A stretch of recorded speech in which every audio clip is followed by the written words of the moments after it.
Chindasvinto y Recesvinto, padre e hijo aliados. Como ya sucedió con Leovigildo y Recaredo, la fórmula de unión entre padre e hijo volvió a funcionar con Chindasvinto y Recesvinto. Chindasvinto alcanzó la cima del Regnum Gotorum a la edad de 79 años, y el control de la nobleza y de la administración le obsesionaron. No le tembló el pulso a la hora de tomar decisiones. En la crónica de Fredegario se recoge la severa represión que cometió contra 200 primates godos y 500 mediocres, aplacando de esta manera cualquier foco de levantamiento de la nobleza. No quedó aquí el castigo, sino que, las tierras de los purgados, sus mujeres e hijas fueron confiscadas para ser entregadas a los nobles más afectos. Esto le llevó a ser conocido como el demoledor de los godos.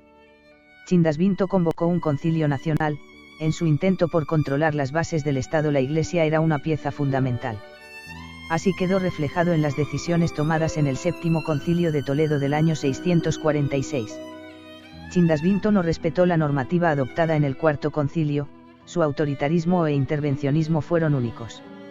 Bien es cierto que sin el apoyo de determinado sector de la aristocracia, sus medidas no habrían salido adelante, como se vio claramente en la asociación al trono de su hijo Recesvinto en el año 649.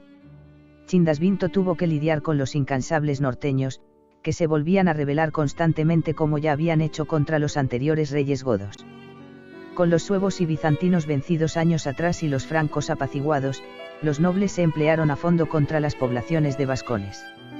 Chindasvinto envió a Roma al obispo de Zaragoza, Tajón, personaje de gran nivel cultural, continuador de la obra de San Isidoro de Sevilla y San Braulio de Zaragoza. La intención fue la de conseguir copias de las obras del Papa Gregorio Magno. En el año 653, tras 4 años de asociación al trono con su hijo, murió a los 90 años de edad. El proceso de sucesión de Chindasvinto recuerda al de Leovigildo y Recaredo, se pasó de un reinado enérgico y autoritario a uno más prudente y arbitral. Recesvinto, al estilo de Recaredo, se apoyó en la Iglesia y suavizó la política de su padre, y llegó a gobernar casi 20 años en solitario. Recesvinto tuvo que hacer frente a una rebelión liderada por un caudillo llamado Froyao Froja. Se cree que pudo ser un conde de la Tarraconense. El líder rebelde contó con 2 apoyos importantes, los opositores a su padre y a una tropa de guerreros vascones. El centro de la contienda se dio en el Valle del Ebro. La situación se agravó cuando los vascones decidieron asediar y someter a Zaragoza. Los defensores de la ciudad resistieron varios meses hasta que el ejército de Recesvinto llegó a aplastar la rebelión. Observamos un hecho que nos indica el sentimiento religioso de los monarcas godos, según una inscripción que se encuentra en la iglesia de San Juan de Baños, Palencia. Cuando Recesvinto regresaba victorioso a Toledo, se sintió enfermo, se detuvo en aquella zona a beber agua de un manantial que parecía poseer capacidad curativa. La recuperación rápida del rey hizo que éste decidiese levantar una iglesia bajo la advocación de San Juan Bautista. Desde ese momento, Recesvinto tomó la decisión de aplicar una política suave que diese estabilidad y evitase las conjuras palatinas. Al parecer, surtió efecto a la vista de los años que se mantuvo en el trono. Durante el periodo de Recesvinto se convocaron 3 concilios en Toledo, 2 nacionales, el octavo en el año 653 y el 10º en el año 656, y uno provincial, el 9º en el año 655. El más relevante de ellos fue el octavo, en el que cabe destacar lo siguiente.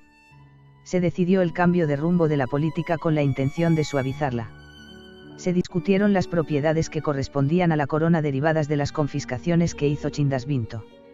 El monarca se mantuvo firme en la oposición a los que se atreviesen a alzarse contra el rey. Los monarcas debían ser elegidos por los nobles del reino y los obispos en la urbs regia. Este concilio fue el primero en el que las actas fueron suscritas no solo por el rey y los obispos, sino también por los abades de los monasterios y por los magnates del reino. Pero lo más importante del reinado de Recesvinto, y por lo que ha pasado a la historia, es la promulgación en el año 654 del Liber Judiciorum, un hito legislativo que muestra el ansia de unificación que tuvo el rey. Significó la unión legislativa de todos los habitantes del reino, sin contar con los judíos, que permanecieron ajenos a esta unión por cuestión de fe. Por ello recibieron severas leyes y llegaron a firmar un placitum en el año 654 como promesa a la religión cristiana. Del Liber Judiciorum destacamos: todos los habitantes del reino, incluido el rey, quedan sujetos a las leyes.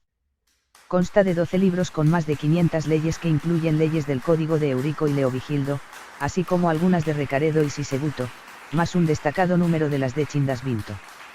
La nobleza y la Iglesia católica llevan el peso del reino. El sistema administrativo avanzó hacia una mayor militarización.